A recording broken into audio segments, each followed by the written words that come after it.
Hello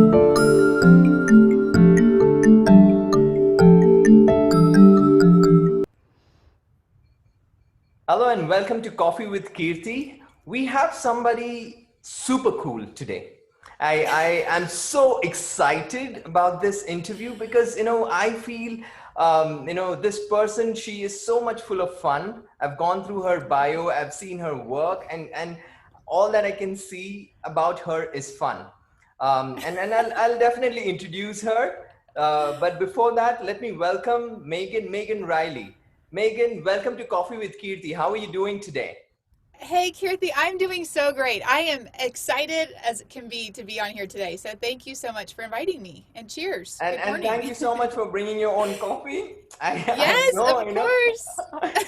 I keep talking about it to everyone that I owe everyone a cup of coffee whenever I meet you in person. But yeah, let's say Yes. cheers. I'm holding you to that. I will look forward to that. Yes, definitely, definitely. And I know, really honestly, Megan, I love coffee because a lot of things that I do is all about coffee. And I think it's a instinct, general instinct about coffee in me. I don't know, so that's why the name Coffee with Kirti. So without further, without too much of delay, I wanna Perfect. yes, I wanna introduce you first, Megan. So Megan, my friends, is the co-owner of Tippy Toes. She's based out of. Am I permitted to tell where you're based out of? Yes, I guess it's on your Yes, of LinkedIn, course. Sure. right? So she's based out of Yes. Texas, and she's a lot of fun because Tippy Toes has been there for 21 years. It makes me wonder how can somebody run such a fantastic enterprise for 21 years, and you guys have 31 franchisees and a master franchise in China. That's like fantastic. I would love to do that for 21 years. And Megan, what is really, really great about that is you've been doing this with children, right?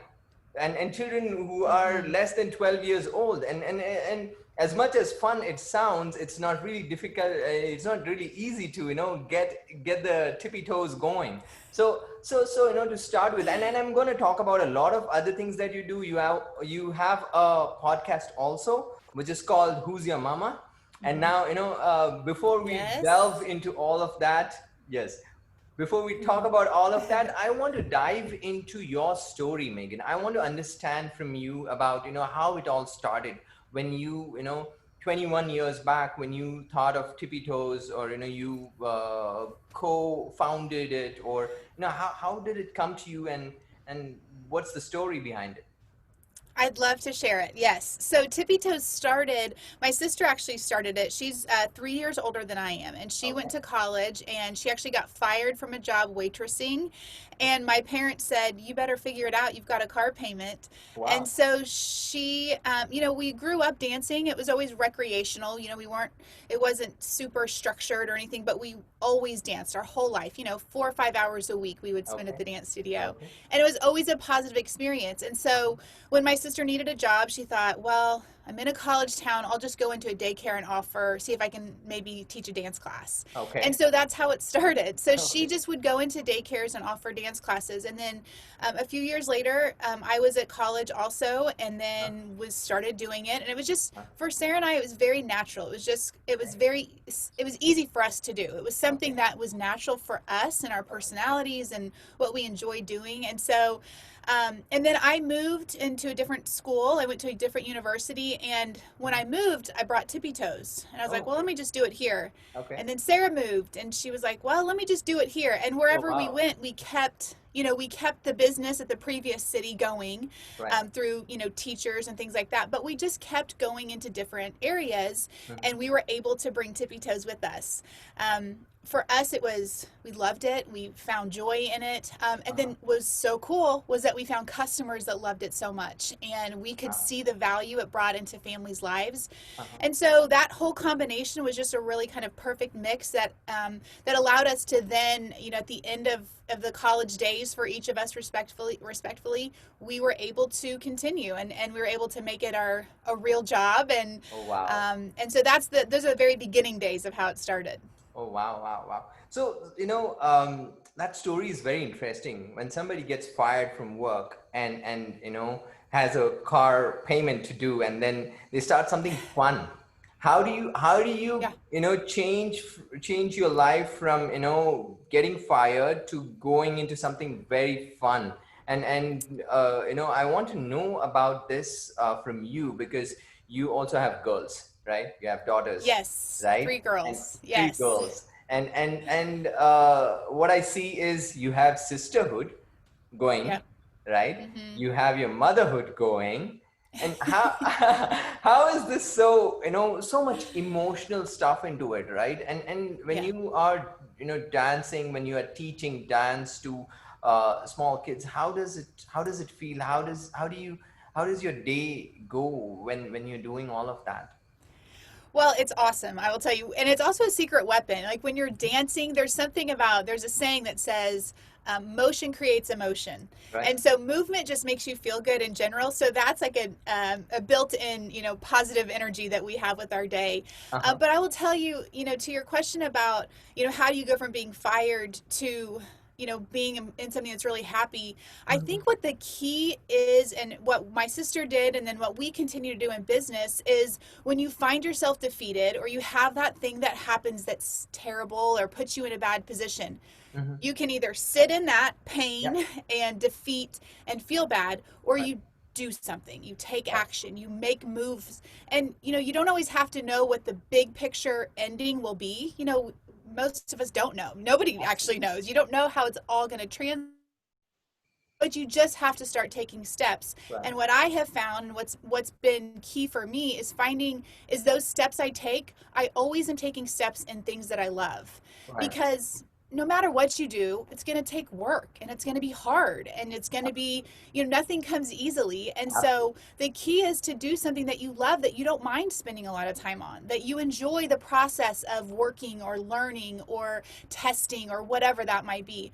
Right. So I think the key is, when you find yourself in defeat, is you then pivot into things that motivate you and excite you. Because, and whether that's, for me it was dance, and Right. bringing fun to kids, and Uh-huh. finding, presenting women with business opportunity through our franchising.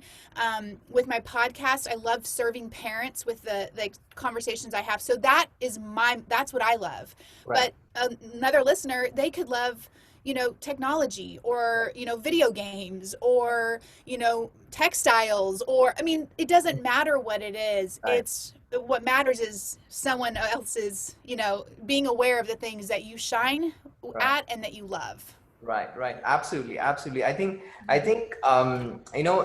it's more about passion, that you Mm-hmm. bring it from inside, what you love and all of that.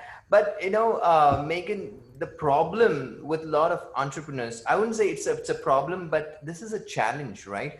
That you have a lot of passion as an entrepreneur, but when you get into the field on the ground, when you start working, there are a lot of challenges, right?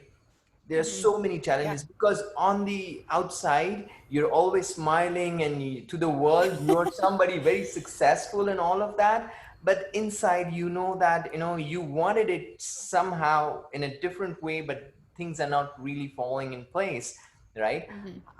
And I'm sure for the 21 years that you've run Tippy Toes, there must be enormous challenges that you faced, and there could be some times when you said, what, although it's all fun and love and all of that, but I feel I'm not going to make it. How Mm-hmm. what kind of challenges did you face while building Tippy Toes, and how did you really overcome those challenges? Yeah, you're absolutely right. I mean, there are, when you run a business, you're an entrepreneur, basically you're solving problems all day, Right. which means there's problems all day. Right. I mean, we talk about, and what's so important is to understand that you are always working through problems. But that's really focusing on the solution, which is great, but it's important for your mindset to know, like, that means you're bumping up to problems time after time after time. Right. It's nothing is a smooth road, and especially not with entrepreneurship, because there's no path in front of you for whatever you're doing. You're creating something on your Right. own, Right. which is awesome and wonderful, but you have to go into it with a sense of, you have to have that grit and that determination, that that when you bump up to something that isn't good or that is a challenge, Right. that you like, I think when you go into it knowing, oh, that's part of it, then Right. it's not such a shock at this point. Honestly, now, I I mean, problems, I welcome them, because I feel like that's when I'm going to figure something out. That's when I'm going to find a solution. That's when I'm going to create a new revenue stream because I'm solving a problem or pivoting.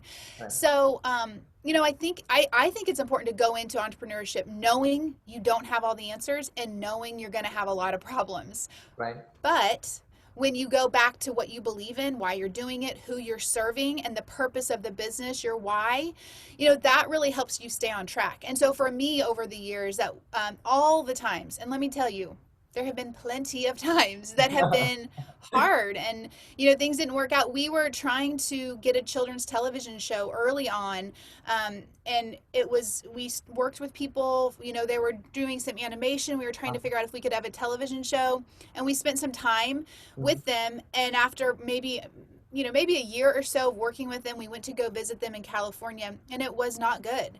it Mhm. it was not a good fit, and we basically, that dream kind of just shattered. We're like, Right.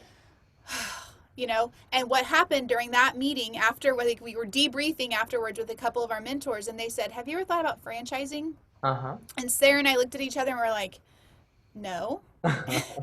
And then that was the beginning of franchising, was on the heels of something that we thought we really wanted, and that was a failure by many people's estimation. It was a failure. We tried the television show. I Right. mean, we were trying to go down that road, and it was not good. Mhm. So that's another lesson, though, is that sometimes your problems mean you just need to correct and keep going, and sometimes your problems are like, that's not the right way.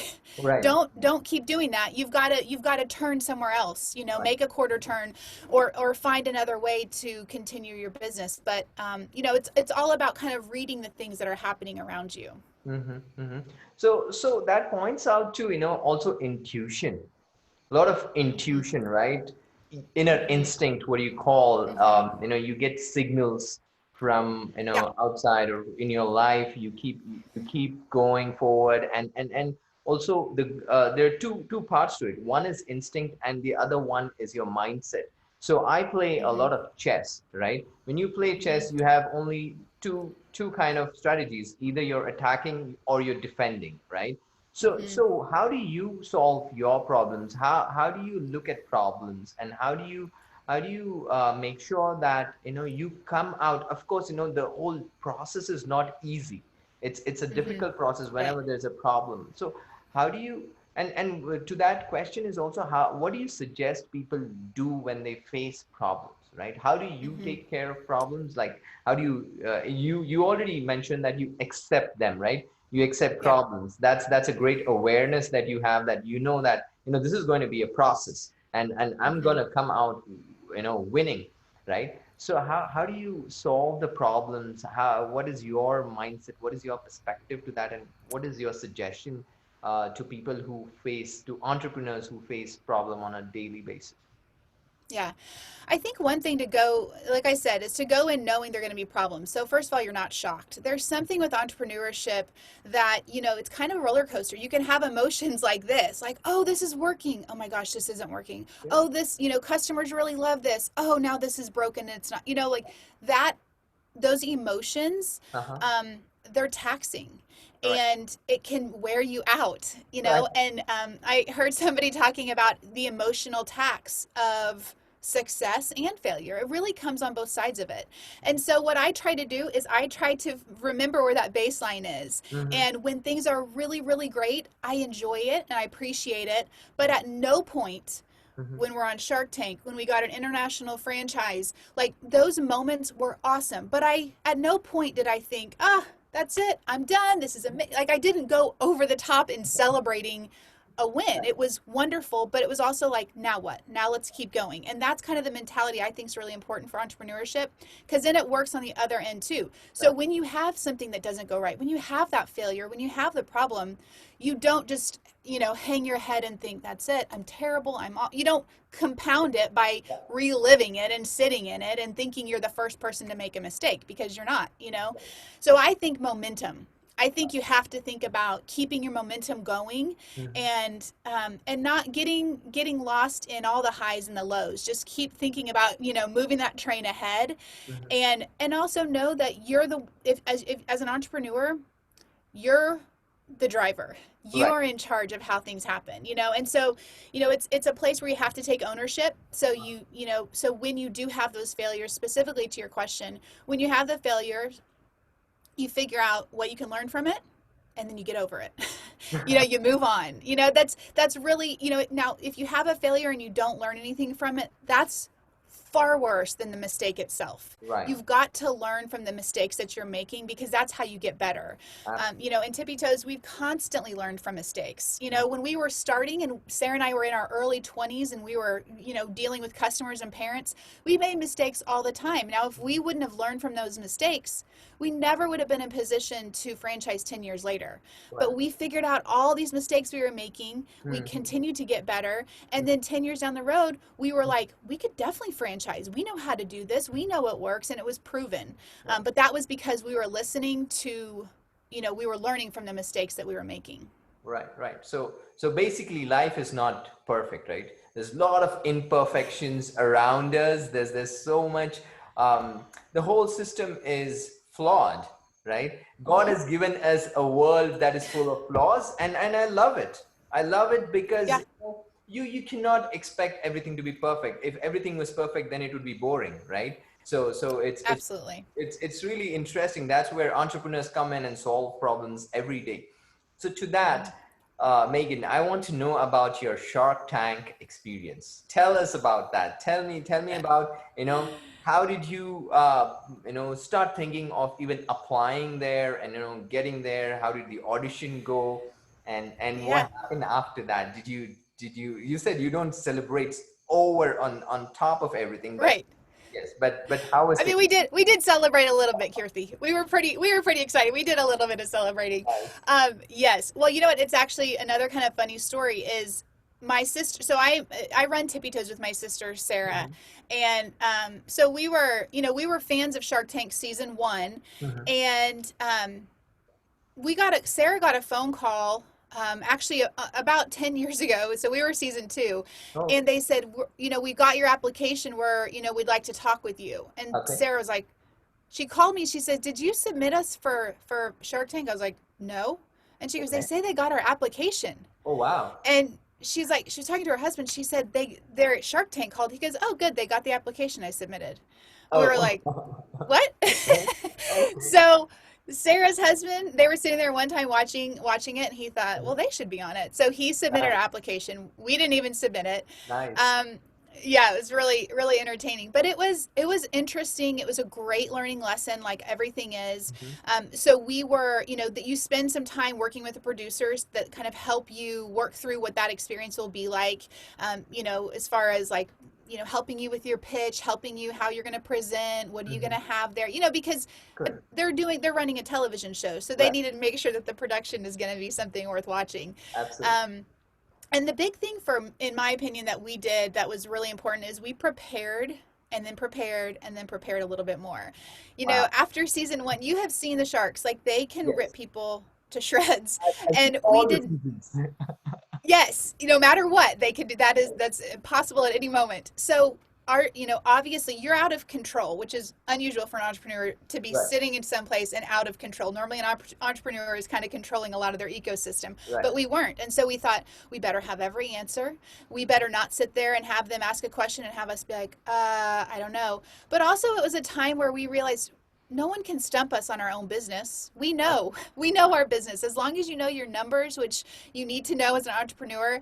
I mean, you should know the answers, but we spent a lot of time preparing, which gave us confidence as we went in. So Mhm. we spent a couple months working with producers. Then we get the call that, and you never really know. It's kind Mhm. of interesting. You never really know when you're going to get the call. You Mhm. don't really know if you're actually going to get in front of the sharks. Then if you Mhm. get in front of the sharks, you don't really know if you're going to be aired. Mhm. So there was a lot of like mental toughness that was required because there wasn't anything certain. So we were spending a lot of time and money and energy Right. preparing, Right. not knowing if we would get on. Um, Luckily we did. So they called and said, you're going to come to LA. We got to meet all, they filmed for a couple weeks. So we got to meet all the other or half of the contestants for that season, which was Right. awesome, to meet other entrepreneurs.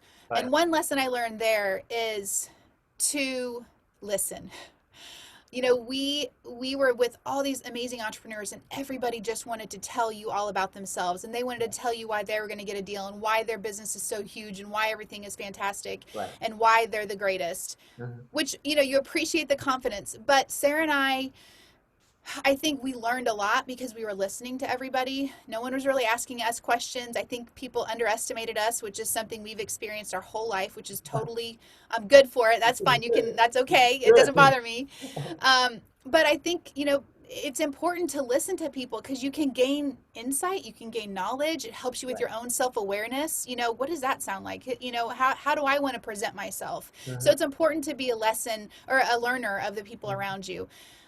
So then we get in front of the sharks, which, whew, it is nerve wracking for sure. I know. We Yeah, we did have a secret weapon, which Uh-huh. was we had three little kids there with us because they Uh-huh. were going to dance with us. Oh, wow. And so we go, you do like a quick little test where you walk there and you get in front of the sharks and they're just testing a light with the setup of how you'll be, and then you walk back. And Uh-huh. immediately, so this wasn't to be filmed, but when we came up there, all the sharks were kind of standing around, and then they see these three precious little kids, in their pigtails and, Uh-huh. ready to dance. And they're like, oh, hey, kids. And they soften. They just, all of a sudden, they're like no longer the fierce sharks. They're like, oh, look at these sweet, great kids. This is going Right. to be awesome. So that was a secret weapon for us, for sure. Um, and then we got in front of the sharks, and we were in front of them for about an hour. About 8 minutes gets aired, so it's interesting to see how they do that. Uh-huh. But it was intense. I'll tell you the truth, is I couldn't. There was times when we had to do some math, and with the cameras and the sharks and the lights and everything, it was like I can't even think straight right now. Like, it was very difficult to kind of Right. keep my head, but we did. And on the show, Mark Cuban offered a deal, and so on the show, we have a deal with Mark. Wow. And then, yeah, it Wow. was a great experience. Awesome. So Awesome. yeah, and then we get reruns all the time, which is wonderful. So that's exciting. It's exciting and it's awesome. I'm sorry I haven't watched that episode, or maybe I've watched, but I may not be remembering it. But I'm gonna go watch it again and just enjoy that moment about your celebration and stuff. So Megan, No you talked about your sister's husband applied for it, right? problem. So, what I've seen is that, no matter how great an entrepreneur is, there's always a support system, right? Your family, right, is Hmm. always there. And we can't take credit. Entrepreneurs cannot take credit for everything that we do, right? We have a lot of, like, for me, my really, my backbone is my wife, my mom, my Hmm. dad, my siblings. They've always been helping me so much all the time during all my good times and bad times and everything, right? So tell me about your support system, right? Because you seem to be a person who is so grounded and Hmm. so much full of energy at the same time. I don't know how you balance that. You're grounded and your energy, and you're around kids. Tell me about your support systems. How do you tackle things, and how does everyone help you, or have helped you until today? Because that is my next question. Because you do something with moms, right? You Hmm. do the podcast with moms, but I want to know about your support system. I want to know about your family and stuff. Well, Keerthi, I love this question and I appreciate you asking it because I don't get asked this question very often. Uh-huh. And for me, it is the single most important factor to my ability to work and create and do the work that I love. So much like you, my partner in life, my husband, is he's the greatest, and Mm-hmm. his support, and we come at our life as a team, and Right. his work is seasonal, and so there are times when he's extremely busy, but even still he's always supporting, you know believing in me, giving Right. me, encouragement to go ahead. I Mm-hmm. had somebody ask me just the other day, they say, how do you do it all? And I said, I don't do it all. I have support around me. So don't get Right. confused, Right. like everybody that's doing it or making it or, doing it all, no one's Right. doing it all. You Right. can't, and so I think that's a little bit of a myth, especially for women, that, the expectation or the thought is that women raise the kids and keep the house and do, it's those, which is, antiquated for so many reasons, that really, like, for me and my family, we are a team.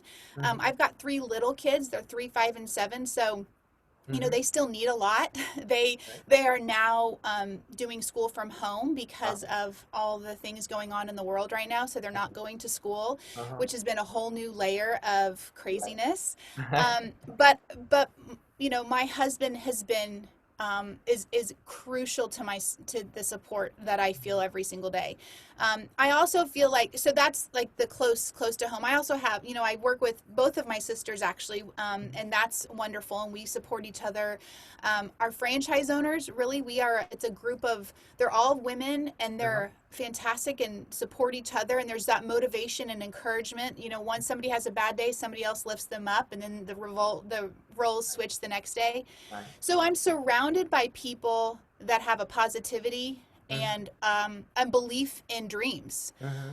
I think that's really important. More recently, with my podcast and with some other things that I've had going on, I've been able to meet people that, I know you were excited about meeting Matt I'm Higgins, which excited was, about meeting everyone. I'm right now very excited about meeting you and talking about you you and are so kind. your story. Everybody's story matters to me, Megan, because Mm-hmm, of course, Matt's interview was a dream come true, that mm-hmm. I've already put out there, and I keep putting myself out there in the universe. Maybe in like they say, Yes, whatever I am seeking is seeking me as well. So yes, so I am excited to, and I am enjoying this story. So yeah. So tell me yeah. about your daughters. What are their names? Because you're a mom, and I'm very much going to talk about mothers. Yes, yes. Well, I've got three girls. They're awesome. Their names are Harper, Stella, and Kate, and they are just fabulous. And I have been at home with them. They, we it was kind of a decision. It was a family decision that my husband and I made early on, that was going to be, I would be at home with them. So I always was running Tippy Toes, and that was always a part of my life. But I knew that when I was having children and I had babies and they were at home and they were, taking multiple naps a day and feeding all day and all of those things, that was going to be for me. And that was my decision, Mhm. that was, I wanted to be there with them. I wanted to be the one with them. Okay. And that created challenges. Mhm. Back to the last question about Yes. support. Yes. My sister is my business partner. Her kids are a little bit older, so when she was having children, I was kind of taking more of the Tippy Toes role on. Mhm. When my babies were babies, she Mhm. took on a lot more within Tippy Toes. So you find the way to make it work for your life and your reality. But my girls are a very active part of everything I do. They're very aware of my work and what I do. They understand it. Okay. I'm surprised no one's popped in on this interview, which is exciting. I do have two doors between me and them right now, so we'll see. But it's really special, and I want them to see that they can do anything, that they Right. can dream, that they Right. can, I want them to find the things that bring them passion and excitement.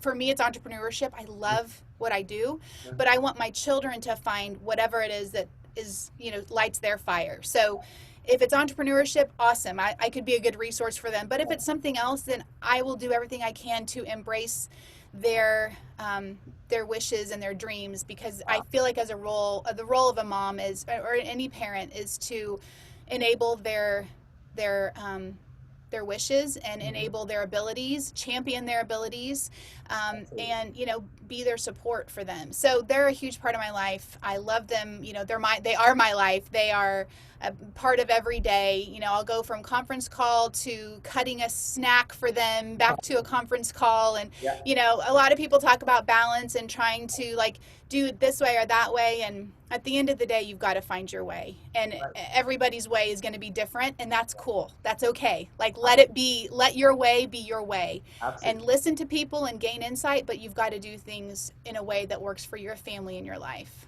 Absolutely. Absolutely. So, who among the three troubles you the most? Am I safe to say this? You know what? My husband and I joke about this all the time. It changes day to day. You never know. It's number one because she'll go off in her little daydreaming world, and then it'll be number three because she's so defiant, and then Right. it switches all the time. It could be anybody, any given day. You've got to ask me in the moment. I It know. changes too I quickly. know. So this is where we have a commonality. That I have a 6-year-old son, and that's where I was just going through a very small snippet of yours where you say embrace your child as they Mhm. are, right? And I Mhm. believe in that so much that uh, every parent should just embrace their child the way they are. Yeah. Every person, every child has their own strengths and weaknesses and all of this, and you just let them be that free bird, and let them go out in the world and do whatever they want. It Yeah. could be they want to be a podcaster, great. If they want to be an entrepreneur, great. If they want to go play baseball, and it doesn't matter gender and all of that, so whatever they want Right. to do, right? So I think that's where we really have the same wavelength. So that brings me to a question, Megan, is about your Who's Your Mama, right? Who's Your Mama, Yes. right? The podcast Yes. that you run, right? So Yes. tell us about, tell me about your podcast. You have a podcast where you interview moms of the CEOs, the athletes, the artists, the photographers, and so many different personalities, right? And you Hmm. try to kind of analyze, get in and dig in and try to understand what is that these mothers did so differently than everybody else, right? How Yeah. come they raised such wonderful champions? Because every one Hmm. of us is a champion, but it's the mother who makes the difference, right? So Yeah. tell us about that. Yeah. Well, thank you for asking. It is such a joy. I've had so much fun with the podcast. It's called Who Is Your Mama? And it actually is it's on a new app, which is really exciting. It's called BYLR Radio. And it's an Uh-huh. app that has like great music and then a bunch of different podcasts. Not a bunch, actually. There's only about 10 podcasts on it. But Okay. it's a great app that anybody can get. And I'm my going to go show, on that, I guess. yes. Oh, yes. It is so good. It is. It is so good. I love it so much. I'm so proud to be a part of it. Awesome. Yeah, it's really fantastic. What happened is I feel like I had kids, and then I was like, uh, what do I do? Like there are so many things that come up, and you're like, there is not a me. I mean, I could Google stuff, but Uh-huh. what is that advice? How sound is that advice? I don't Yeah. know. And luckily, I've got a fantastic mom, and so I found myself going to her a lot and wanting her advice because I Mhm. knew that she had raised kids that were happy and doing what they wanted to in their life. Uh-huh. And so that got me thinking, like, what did Sarah Blakely's mom do? She's the Wow. founder of Spanx. She's Hmm. created this billion-dollar Yeah. company that's incredible and amazing. And I thought, what did her mom do? What was that like? Well, Right. and then that went on to a million different and all these different people. And basically, as I would come across people that inspired me or were just wonderful people or happy or thriving in their life, I thought I wanted that's the exact question. What did they? I wanted to reverse engineer the Uh-huh. parenting that happened in their life. Wow. And so I have to tell you, it's been phenomenal. And Uh-huh. every conversation, every interview, I've done 12 now. Wow. Every interview I have left, I have thought I have gotten wonderful advice that has changed how I parent every Mhm. time. Like there's little pieces, and it's nothing. Sometimes it's a very minor thing, but other things are a little bit more, a kind of a bigger picture thing. Correct. But I will tell you time and time again, the parents of these moms who've raised the top CEOs, Mhm. incredible athletes, Mhm. world renowned photographers.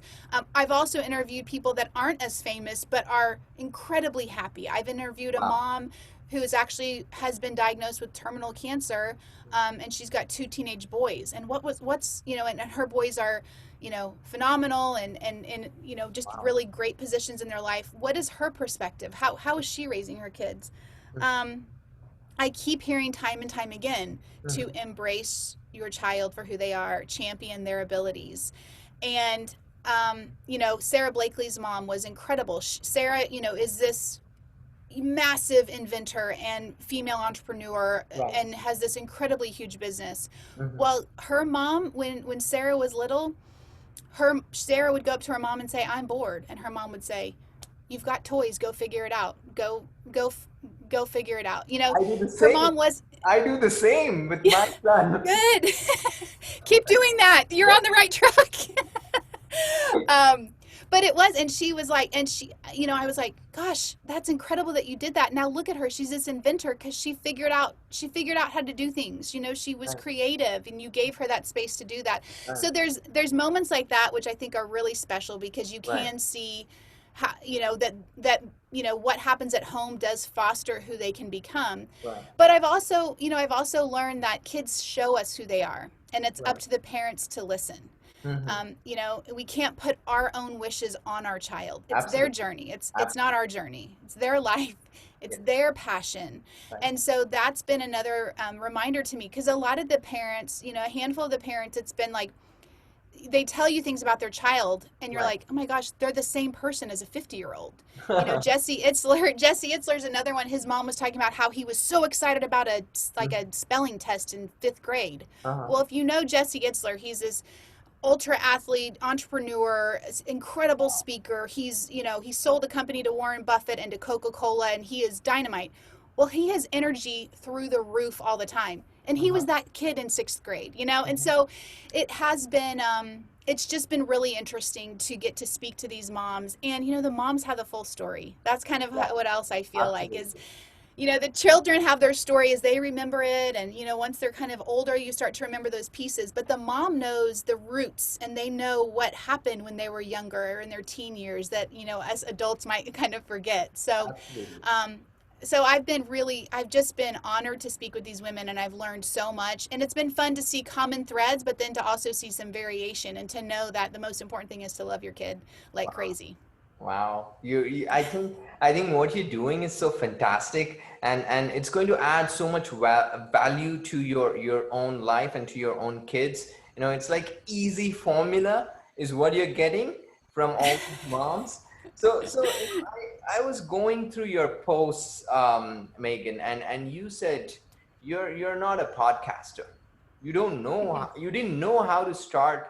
You didn't know what a podcast means, right? You Mm-hmm. started it off. um, I read that post where you said, I just randomly sent some message to somebody's, and they were really happy to get me started, right?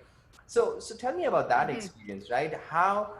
because for me also, when I started Coffee with Keerthi, I had no idea, and I'm still learning. I still don't have any idea of how this is taking place, and Yes. I want to keep it raw as much as possible. Mm-hmm. But tell me about your experience of podcasting, and how is it, and you're working on this app, BYLR. Is it called Mm-hmm. Byler?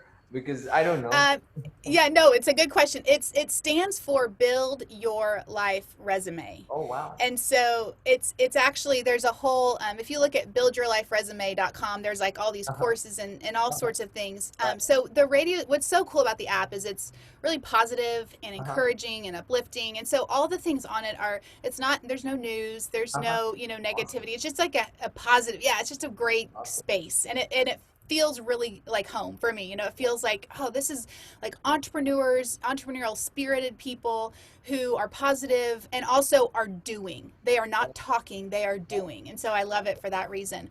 But as far as the podcast goes, yeah, I mean, you know, I listened to them, but I didn't. And then I had this idea, and I thought it was, you know, I was like, I like that idea. I think this idea of interviewing moms is kind of cool. Mhm. And so, but I was reaching out to people before I really knew how I was going to ever execute it. Right. I didn't know. I knew that there were people executing it, so I figured I could figure it out when the moment Mhm. came. Mhm. So the first time that Jesse Itzler was the first person that said, yeah, you can interview my mom. And Wow. I had no idea how I was going to actually capture that Wow. interview.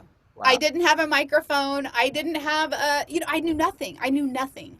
And so Wow. then, you know, then I got on internet and I figured it out. And I talked to the people that I knew that were running podcasts. And Mhm. I learned on the fly because I needed to, Right. because I got a yes, you know? And so I think that's the other thing. And to your point, Keerthi, about your show is that you don't know where this is going to go, Right. but you know you're enjoying it in the moment. So you're going to keep Absolutely. going. You know, you're going Absolutely. to keep exploring it and see what comes and see Right. how it develops. And so I think that's the key too, is like, you know, if something feels right, keep going and figure Right. it out and let it live a little bit, let it Right. breathe and let it, you know, let it develop as it naturally will. Because I think Right. sometimes if we try to force stuff too much, we could actually be limiting it. You know, Absolutely. like don't, you know, pop the lid off and let it go and let's just see what happens. Yeah. And so that's what I did, is I was reaching out. So when Jesse said, yeah, you can interview my mom, I was like, okay, the clock has started. I better figure out how to interview his mom, you know? And that's what I did. And I was able to do it. And then the great thing, and this is kind of back to taking in feedback, is when he heard it, he was like, this is awesome. I Wow. love this so much. He's married to Sarah Blakely, the founder of Spanx. He Wow. said, Sarah wants you to interview her mom. Wow. And then, and you know, and so then that was like, okay, this is cool. This is going to be something. And so then it just started from there. Now there was a good stretch there where I got tons of no's. I continue Mhm. to get people that don't respond or don't Right. ever, I mean, all the time. Right. You know, I would love Right. to have, there's a huge list of people I would love to have Right. that I can't reach or I can't get a hold of, or they don't Right. reply or they say no. Right. Um, but that's okay. It's I don't okay. care. There's 7 billion people in the world who are, you know, Absolutely. many of them would be perfect guests. And so I'm not dwelling on the things, you Mhm. know, the people that are not showing up. I'm finding those that will. So I think that's a huge part though, is to not feel like you have to know how the story ends. You just have to Wow. start writing the story. Wow. So can I call you super mom or super cool mom or super cool mother who is a problem solver, right? Bumping into problems and keeps solving it, keeps learning and keeps going on and on and on and on, right? And you bring you know, honestly, Megan, I've enjoyed this conversation already so much, and I still have questions for you, so I'm not letting you go. Okay. Bring it on. It's good. I appreciate Yeah. it. So what keeps you going? Who is your role model? Who have you always looked up to? You know, who you feel that this person, you know, no matter what, this person keeps going on and on. You put, you know, obstacles, hurdles in front of this person, and they just keep. No, you cannot stop this person. Unstoppable, right? And which is what you are. I can, you know, feel that You're so you nice. are unstoppable. Who is your role model, Megan? Um, well, that's a good question. I feel like I've had many, and they change over time, you know. And so as I grow, my role models might change. As a female entrepreneur, I think Sarah Blakely. I mentioned her before. She is to me somebody that I love to look up to because she is authentic. She Mhm, has created this massively huge company, but she is raising 4 children at home. mhm. You know, she talks about the mistakes she makes. She has no ego, yet Wow. she is incredibly powerful and has, you know, she's, you know, buddies with, you know, Richard Branson and Warren Buffett, and they're happy to be friends with her. You know, I mean, she just Wow. is a dominant person in her own right, but she's also incredibly authentic and down to earth. So Mhm. I love what she brings and what she shows to the world. She doesn't Nice. show, you know, that to be a successful entrepreneur you have to be this typical prototypical, like, you know, man in a business suit. Mhm. Like, you don't have to, that doesn't have to be the lane that you go down. And Right. so to that point, I love that because I think she's a perfect example of what I really believe, which is that your own path is your Mhm. superpower. Like Mhm. your own, you have to bring your ownness to the world because Right. nobody else can do that. So Right. I love her. I over the years, when I was, had little ones at home. And to Mhm. be honest, all I could do was focus on Tippy Toes and raising my family. I couldn't have Mhm. dreamed of doing the podcast at that point because Mhm. my time, my children, and my family needed more of me at that time. Right. And so that was important to me. During those times, I was watching a lot of Gary Vaynerchuk videos where Oh. I was, he talks a lot about marketing and honestly about building a personal brand and Mhm. doing podcasts and doing things Mhm. like that. And I have to say, I think he became a voice in my head for a long time as I was in a stage where I couldn't do the things because I needed to take care of my family, but I was getting motivated. And then I feel like when my kids got older, I had this mentality of like, I'm going to do it. I Mhm. don't care what other people think. I'm going to Right. show up as myself. And those are the things he really talks about a lot, which I Right. appreciate. Right. Having said that, I'm not as connected anymore to his content just because I've kind of, like, as I was saying, you kind of go and you grow and you Right. find the people that surround you that really are feeding what you need at that time. Wow. And so there also comes some self-awareness with that, with where you are.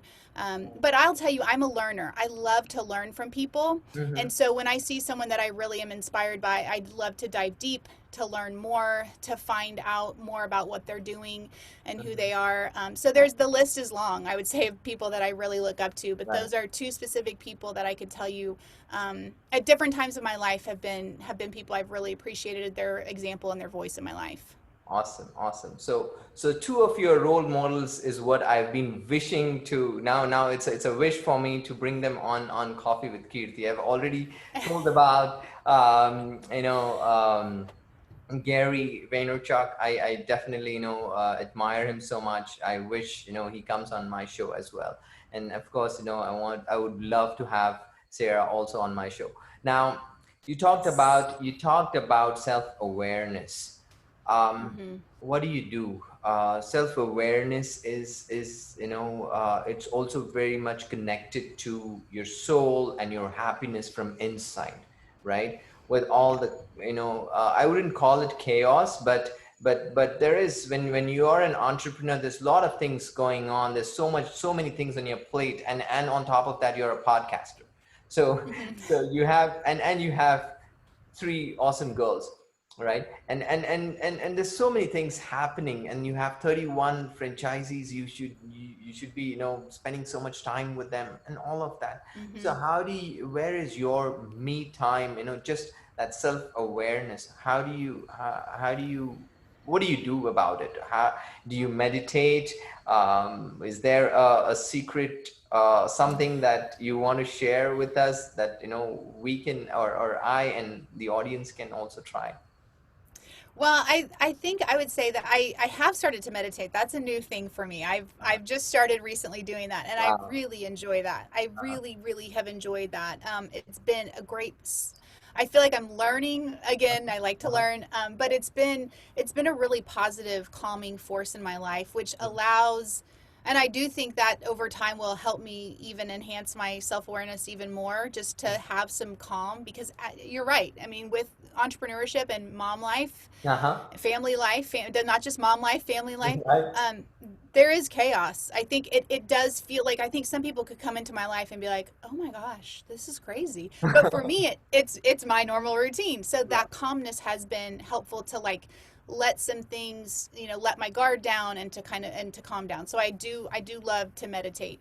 I also feel like for me, a lot of how I think naturally I have self awareness, and that came over the course of my life. Mhm. That came over the course of experiences that I had as I was growing up, whether it be in sports or student council or whatever that might be. I also feel like my parents raised me to have some self-awareness, Mhm. and they built me up all the time. They told me how Mhm. great I was all the time, and they were so encouraging, and they told me I was wonderful all the time, and I'm so grateful for that. But also, when things weren't right or things weren't great, they told me, and Mhm. I think that's important to know that, that there's two sides to every coin, and that you have to be. I think part of it is not having the ego. Mm-hmm. I think sometimes when you have an ego, it's maybe a defense mechanism to not see the things that you really need to work on, or your habits, or your Right. things that are either positive or negative.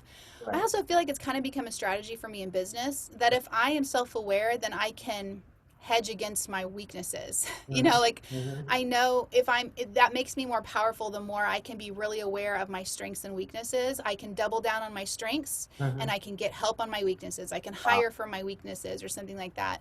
So I think what I think is important is that you look at it from all angles, and Mm-hmm. if it's something, I think it's, I don't know how you get it. I don't know how you necessarily go and get it. From me, it's been something I've kind of just been, I felt like I've always had parts of it. Mm-hmm.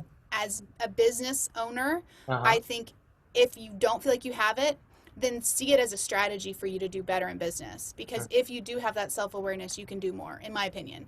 I think when people have nothing but ego, or if they think that they are terrible, like Mm-hmm. that, you Mm-hmm. can't succeed with that That's the either. other So side. on either side of the spectrum, you've got to have that self-awareness so that you can succeed. Awesome. Awesome. So one thing is for sure, you're a very humble person. And Well, and thank you.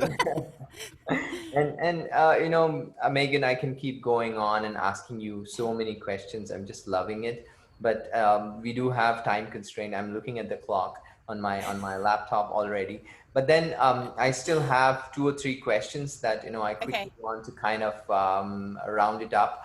Now, tell us about your franchisees, particularly about Tippy Toes. How do you interact with each other? How do you, when you said each one lifts the other when the day is not going so well. So you have 31 franchisees. How do you manage them as an entrepreneur? You are the captain of the ship. You along with your sister. So there's a lot of things that and women especially are stronger than men because Mm-hmm. they have more emotions. They can express it so well.